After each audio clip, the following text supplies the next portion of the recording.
Hello guys, what's up? Panibagong araw, papasok naman tayo sa trabaho. Bago yan kakain muna tayo kaya na natin kumain bago tayo pumasok para may laman ang tiyan natin at may lakas. Bali ang kantin namin medyo malayo sa room ko.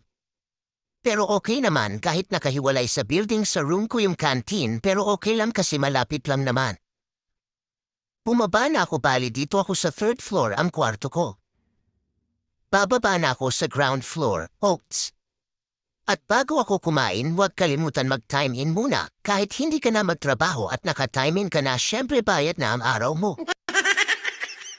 Ito na pala ang kantin namin kung anong gulam ang siniserve nila yan na talaga. Pero okay lang bali adobong manok pala kinuha ko san ba kayo makakita adobo ang luto pero parang tinhula. Kahit yan lang kinuha kong ulam may pritong isda naman ako dala. Pero guys, ang importante bago tayo pumasok sa trabaho, kailangan tayo kumain. Importante talaga na kumain bago pumasok sa trabaho para may energy tayo magtrabaho.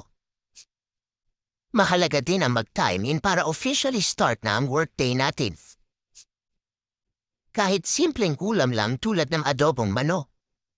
Basta busog at nakakapag-provide ng sustansya sa ating katawan, okay na yan. Importante rin na mayroon tayong pritong isda bilang dagdag na protina para mas malakas ang resistensya natin at mas magkaroon ng lakas sa pagtakbo ng araw.